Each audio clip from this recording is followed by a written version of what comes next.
পরিচয় আছে, অনেক আগ থেকেই আমি ওনাকে চিনি। সেটা হচ্ছে উনি বোন বিয়ে দিচ্ছে আমার বাড়িতে, সেই সম্পর্কে উনি আমার ভাবির ভাই, মানে তাওয়াতো ভাই বলি আমরা যাকে।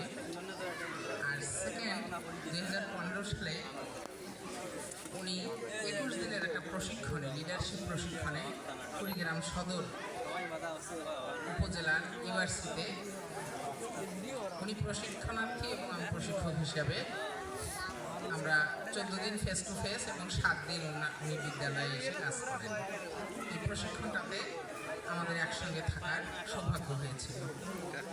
তো ভাইকে যত মানে আত্মীয় হিসেবে তো যে যার জায়গায় থাকি, চাকরি আমাদের একসঙ্গেই 1990 সালে। আমরা পাশাপাশি 2 বছর, কিন্তু 2 বছরে এসএসসি পাস করি, 1982 সালে আর আমি 1983 সালে। আমার আর চাকরি 2 বছর আছে, আমিও হয়তো 2 বছর পর এরকম একটা বিদায় অনুষ্ঠানের মাধ্যমে চলে যাব। এখন যতটুকু আমি স্বাভাবিক, আমি যখন এই স্কুলটাতে প্রবেশ করি আমার খুবই খারাপ লাগতেছিল। আমার মনে হচ্ছিল যে আমার একদম হৃদয়টা ভেঙে চুরমার হয়ে যাচ্ছে, আর ভাইয়ের মুখের দিকে আমি তাকাতেই পাচ্ছি না। আর মাঝে মাঝে একবার আমি সান্ত্বনা দিচ্ছি যে ভাই আপনি কিন্তু ভেঙে পড়িয়েন না, স্কুলে আসবেন, অফিসে আমি আছি, স্কুলে এখানে ভাবি আছে, তাছাড়া আপনার স্কুলটাও আছে। তা আমি এই বিদায় অনুষ্ঠানে মানে কি বলবো, চিরাচরিত নিয়ম অনুযায়ী আমরা সবাই এভাবে বিদায় নিব। একদিন বয়স হয়ে যাবে, আমরা মারা যাব, আমাদের নেক্সট জেনারেশন আবার এই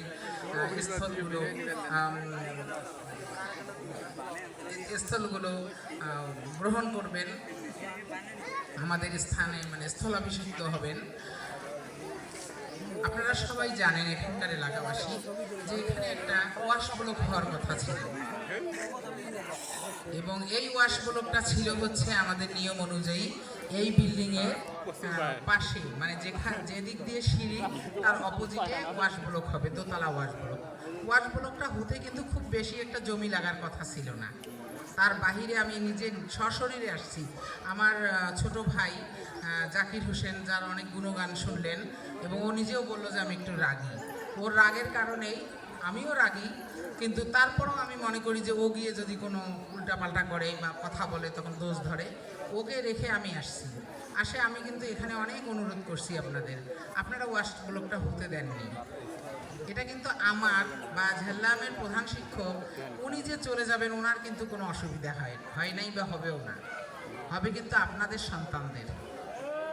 তা সুতরাং আপনারা এই স্কুলের ব্যাপারে কোনো ডিসিশন নিতে গেলে এটা একটু চিন্তা ভাবনা করে নেবেন, সবসময় মনে করবেন আপনাদের উপকার। আমি কিন্তু সরকারের একটা পদে আছি, আমি সবসময় সরকারের দিকেই টানব, দেশের জনগণের দিকে আমি টানব, এটা আপনাদের মনে করতে হবে। একবারই খুব অসুবিধা হলে সেটা ভিন্ন কথা, কিন্তু আপনাদের সামান্য কোন দিন একটা অ্যাম্বুলেন্স যাবে, কোন দিন কি যাবে, তার জন্য আপনারা এখানে ওয়াশ ব্লকটা হতে দেননি। এবং আরও দুঃখজনক ঘটনা, আপনারা কেউ কিছু মনে করবেন না, মানুষ অনেক সুনাম নিয়ে যায়। আমি এরকম মানুষের যে গ্রামে কথা বলে না মুখসুয়াতি কথা বলে কোনো সুনাম নিতে চাই না, এবং আমি পারিও না। এটা সৃষ্টিকর্তা ওই ধাঁচে আমাকে তৈরি করেনি। সেটা হচ্ছে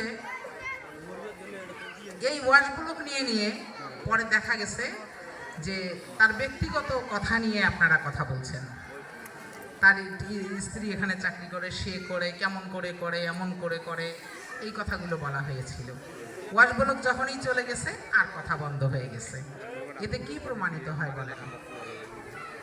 আমি আসলে কাউকে হার্ট করতে চাই না, কিন্তু আপনারা স্কুলের দিকে তাকাবেন। উনি এখন চলে গেছে, স্কুলের কিসে মঙ্গল হয়? আমার বিনীত অনুরোধ, করজোরে অনুরোধ করব, আমার ছোট্ট ছোট্ট সোনামণিদের ভালো থাকা নিয়ে আপনারা চিন্তা করবেন।